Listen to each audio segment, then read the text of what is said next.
I flopped. Oh, I flopped so hard. I really sat here and filmed this entire video already. 38 minutes of my life. My head was cut off.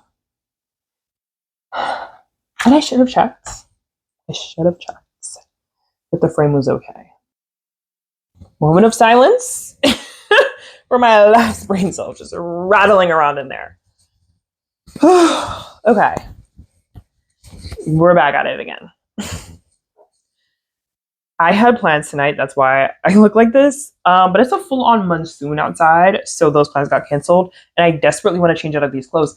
But I was like, I'm already dressed up. Might as well freaking film, right? Now I've been filming for like 40 minutes. I have to start all over again. It's just been a day. I'm cramping.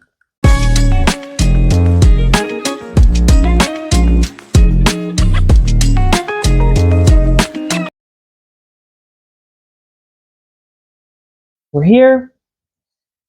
And we're doing it again. Okay, so welcome to my channel.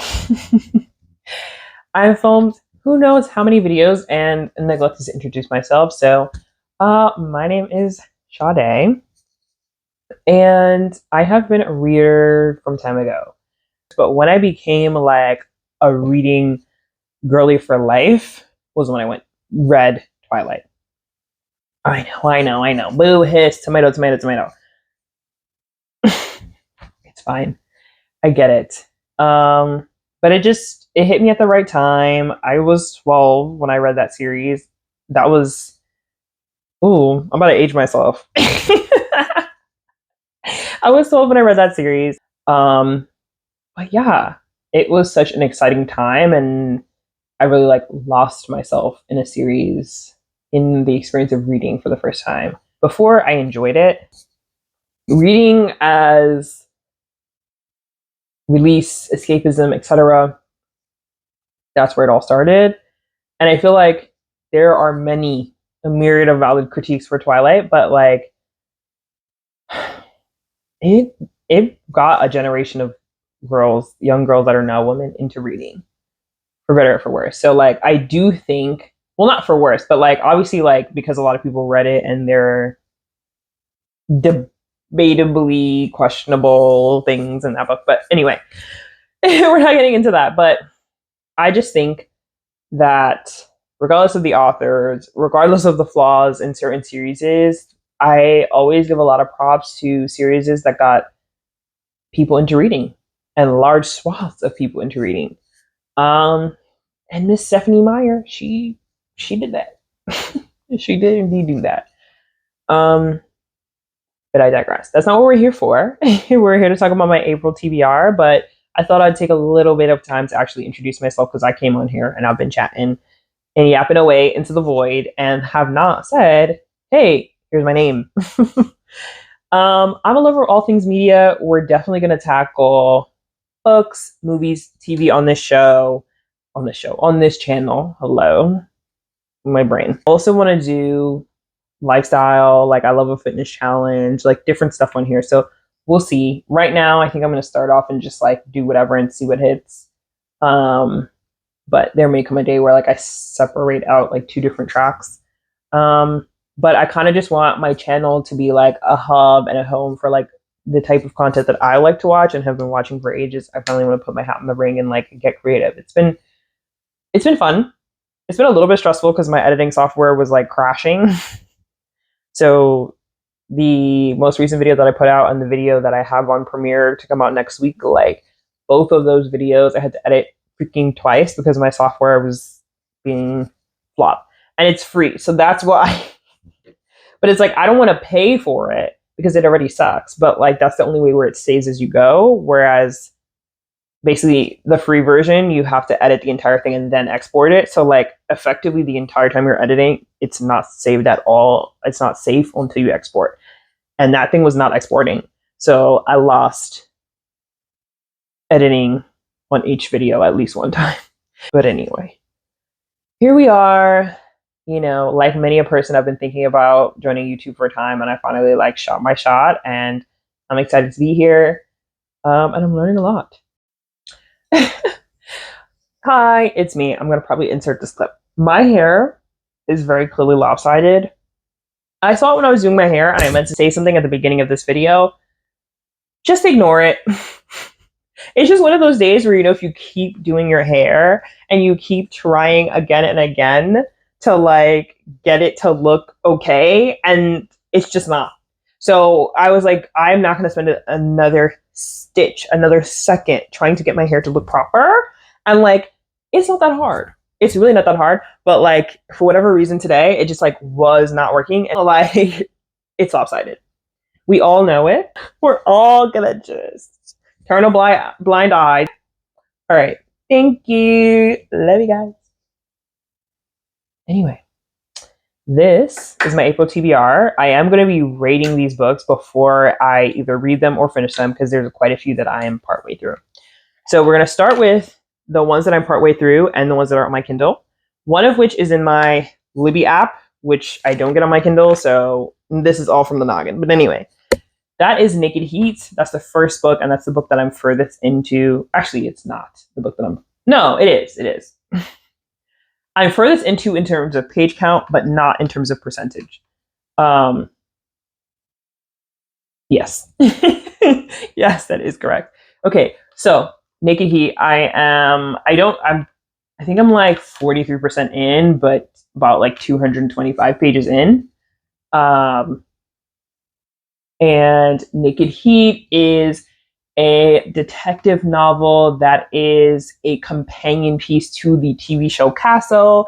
If you don't know the TV show Castle, essentially, there's a writer named Castle. He writes popular series. It's kind of like a James Patterson type, I imagine, is what they're trying to like emulate. But essentially, he shadows...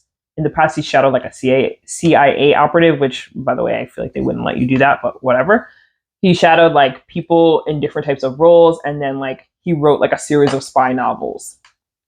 So then next, he decides he wants to write a cop series, and so he shadows Detective Kate Beckett.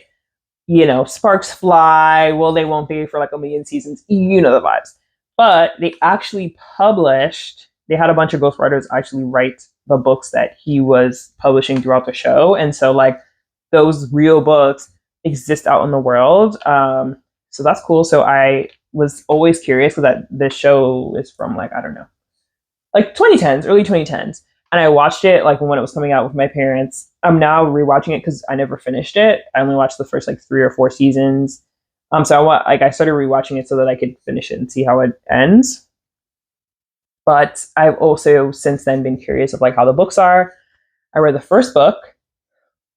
Anyway, I read the first book in this series, which was called Heat Wave, I believe. I'm now on to book 2, which is Naked Heat. It dragged a bit, I'm not gonna lie, in the beginning, but I'm finally getting into it. But basically, it's a gossip columnist who they're investigating her death, and once the crime scene is processed, all of that, they're taking her to the medical examiner's office when the medical examiner, like van or whatever they call it, was robbed at gunpoint. So they actually take said gossip columnist's body. She's like kidnapped, basically, posthumously. So that happens. They're trying to figure out, obviously, who not only stole her body, but also who killed her. Are they the same person? Spoiler alert, they're not. But yeah, it's it's like any cop show, but just in book form. But it's not too bad. So I'm partway through that. My preemptive rating is 4 stars. Now, this is I don't want to say a gamble, but like this is an optimistic rating because, to be honest, I've been dragging. Like I've been trying to read this book for ages, and the beginning was boring.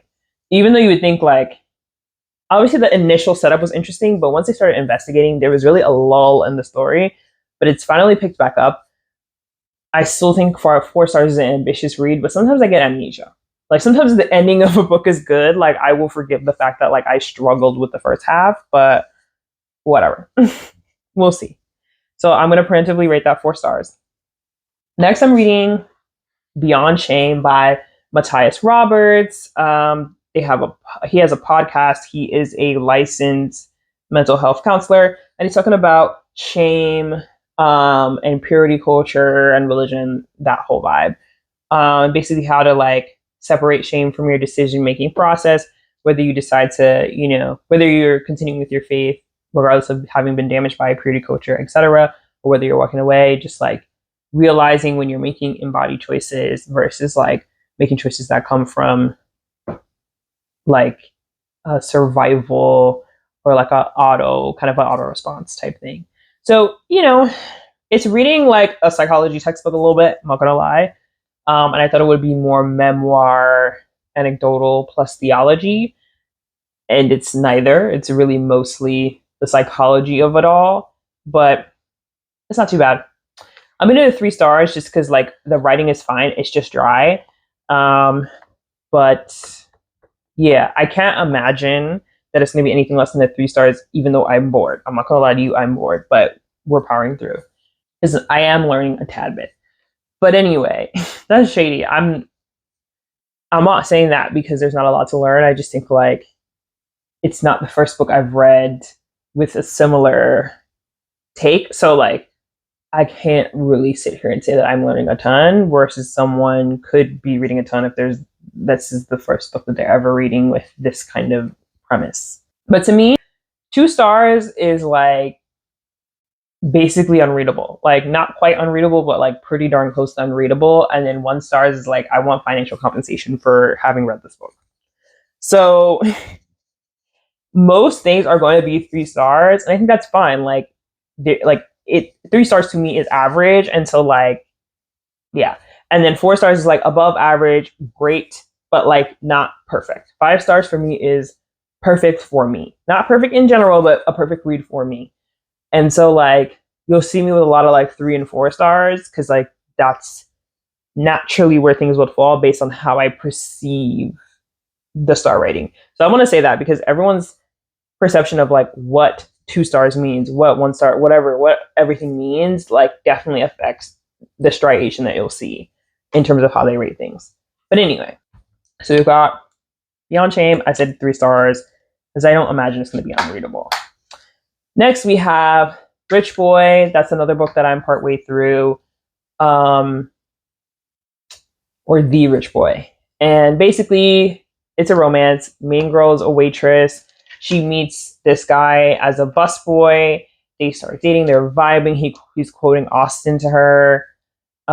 He's kind of like a manic pixie dream boy a little bit. He doesn't have like a cell phone, which is extremely sus. Like I would think he's like on the run.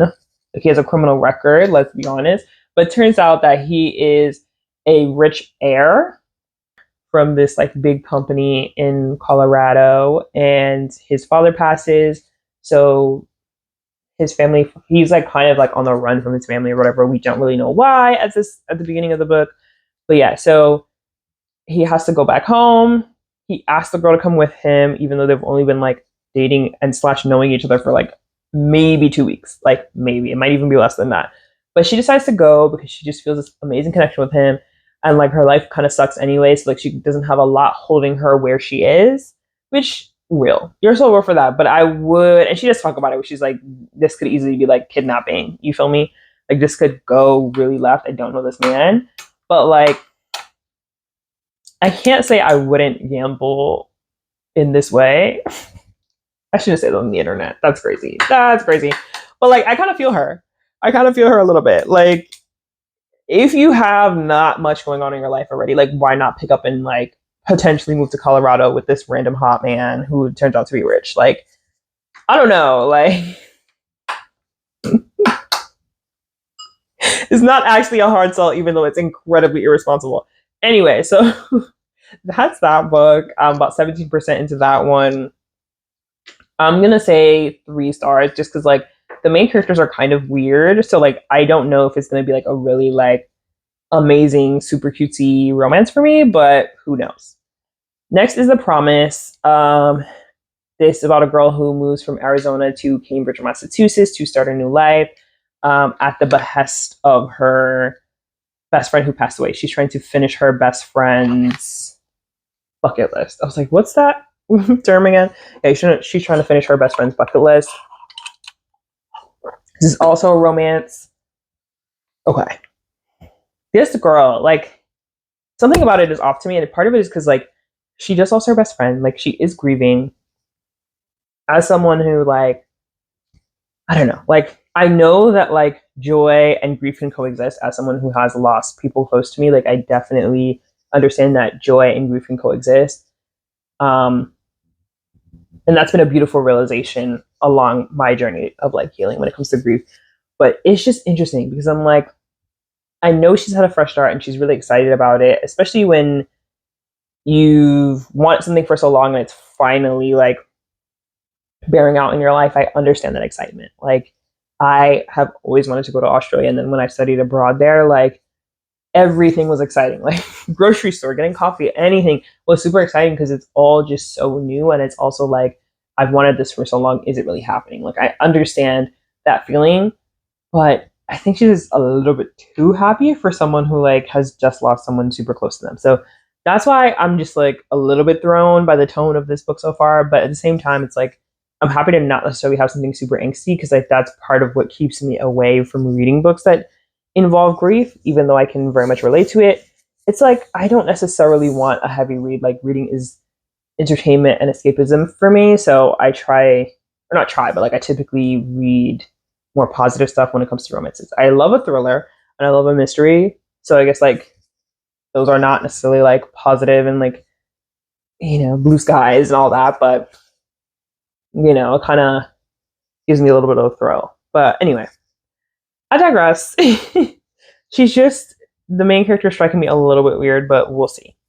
But yeah, so I rated that 3 stars preemptively.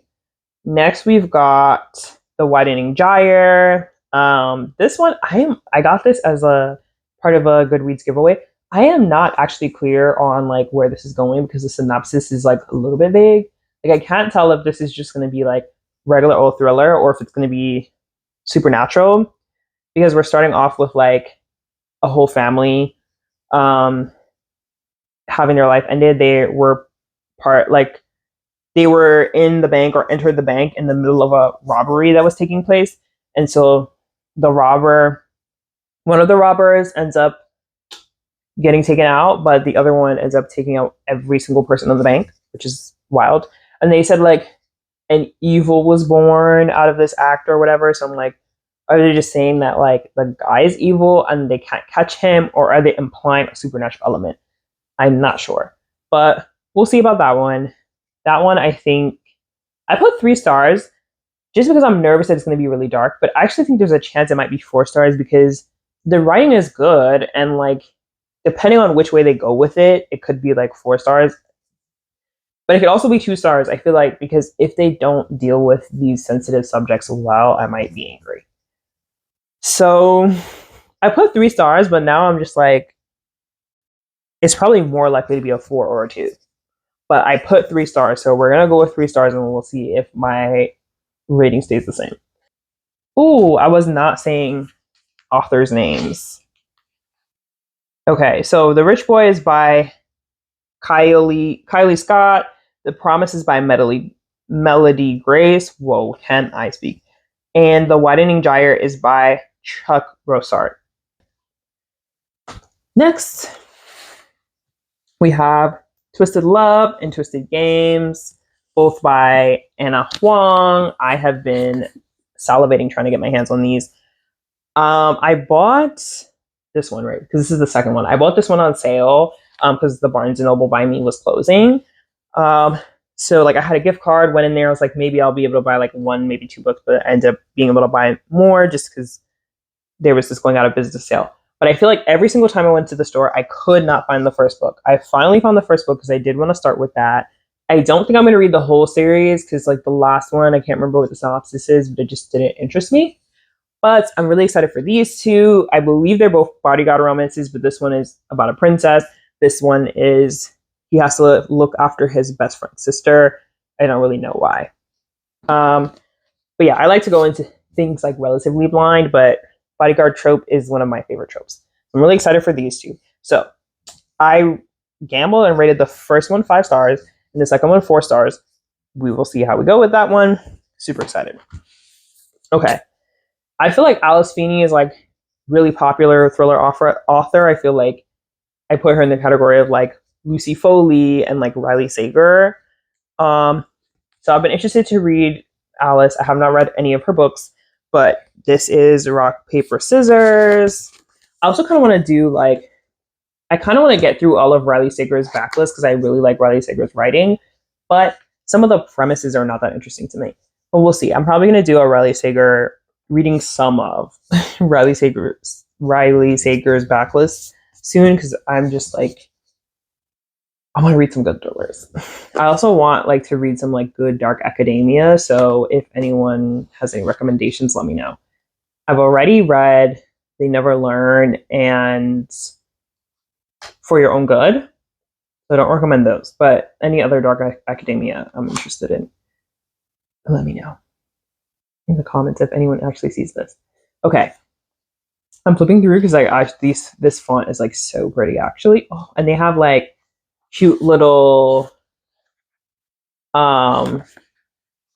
chapter images for like it's different POVs, but they have like a little like image for each person. I think that's so cute. Okay, I'm excited to read this one. It also seems like it's a quick read, and I feel like this is going to be one of those ones where you start it and then you can't put it down. So I'm super excited for this one. What did I rate it? Ooh, I put down, I think it's going to be a 3-star read, but now I'm like, will it? I don't know. I think I just put that because like I've never read this author, so I don't even know if I'm really gonna like her writing style. Like I just bought it because I was like, I want this one. Definitely came recommended, and I want to like get into Alice because you can always use another thriller author. And I like when I have authors that I'm just like I know I'm gonna read anything that you put out. So I kind of want like Lucy Foley is one of those for me. So I kind of want more authors in that realm. So I think that's why I bought this one. But now I'm like, should I put a higher rating? But anyway, it's fine.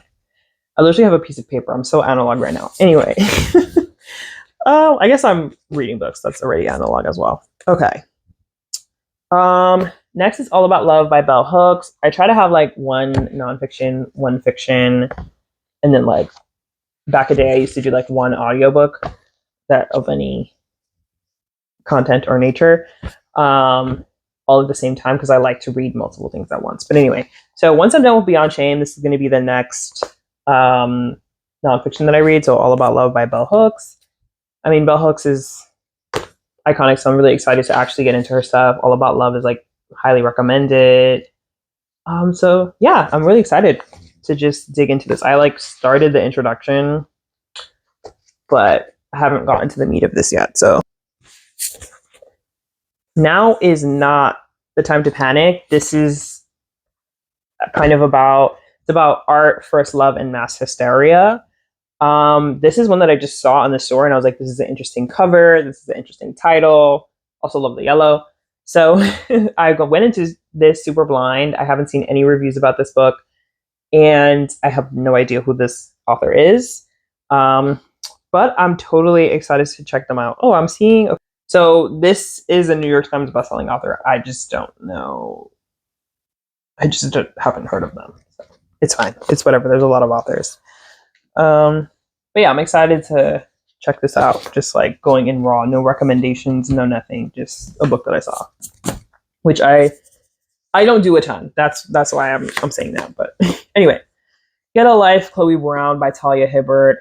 This is a super popular book. I'm really excited to read Talia Hibbert. I've also never read an interracial romance before, so I'm interested in how that is, like obviously I'm sure she's going to be a romance like any other. Obviously well written is my expectation, but like, so I'm not saying that an interracial romance is going to be vastly different, but I just like to read romances with like different backgrounds or different dynamics in play to kind of like keep the genre feeling fresh to me. So I'm excited to again venture out into like a new type of romance that I haven't read before. So yeah, and again, a new author. So second to last is Outlive, which is a book that I have on hold from the library, and I have like 3 weeks left on my hold. So in theory, it'll come due in April. I'm leaving this up as like an alternate So like not necessarily a big deal if I don't get to this in April, just because like this is more on the library's timeline than mine. So we'll see. But assuming I actually get it in April within a timely fashion, like if I get it right near the end, I'm not going to rush to finish it just for the sake of saying that I got it in April. But in all likelihood, I think I'm going to get it probably at the midway point, which would then mean that I can finish it in April. So we'll see. I put 3 stars for that because it's just nonfiction about health. I believe it's by Peter Attia. So like, I don't know. It's not going to be like anything groundbreaking.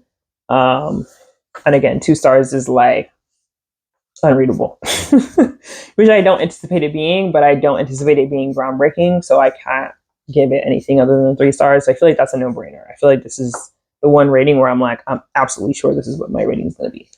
But we'll see. You never know. I could be surprised. Okay. Last and finally is I am listening to an Audible original called Finding Your Purpose. Finding Your Purpose is by Christine Wieland. I believe that's how you pronounce her name. And it is a lecture series on Audible, but it is on Goodreads. So that's why I'm mentioning it, because I have it like on my Goodreads currently reading. But I may take it off because it's not technically a book. It also is a few hours long, so I kind of want to be able to like rate it once I get through it and all of that. But okay, so that is everything for April. I put that as 2 stars just because like right now I feel like I haven't learned anything that useful. And I'm trying to like, I'm trying to be more exacting with that rating just because like I feel like I'm rating everything 3 stars. So I'm trying to like be a little bit more out there with that rating. So we'll see. But anyway, so that is my April TBR. This is an ambitious TBR, but it will actually mean that I will have read almost the entirety of my pre-owned TBR, which has been my goal for the last year and a half, is to finish all of the books that I already own. So with this TBR, like with the exception of the one book that I'm getting from the library, I will literally be reading entirely books that I already own. And I'm super excited because then after that, I'll have like 3 books left, which I'm just going to like, they're all nonfiction. And as I said, I like to read like one nonfiction, one fiction. So that means after this, I'm free to read whatever fiction I want in a moody way. And I don't have to worry about like getting through my pre-owned TBR because I'll be done at least with all the fiction. And then I'll have 3 nonfiction to get through, but 2 of them are about writing, so like I'm going to like take my time with those, so I'm not rushing through those, but I'm excited. So this is a big month for me. It's also my birthday month, so really excited about April. Okay, so I'm just going to count these up because I want to know how many I'm supposed to be reading in April. 1, 2, 3, 4, 5, 6, 7, 8, 9, 10, 11, 12, 13. Okay. 13 books. This is a very ambitious TBR, but I feel like I can do it because I'm already partway through, like, some of them only 5%, so that doesn't really count, but like some of them I'm like close to halfway through. Like there's a few books that there's 2 books that I could very easily finish this week, and then also the lecture series I could finish this week. So I could be, it's ambitious. It is ambitious, so I'm not going to feel like down on myself if I don't get to all of these, but I'm also trying to like, I don't want to say necessarily replace my screen time with reading because that's not necessarily realistic, because I also multitask a lot.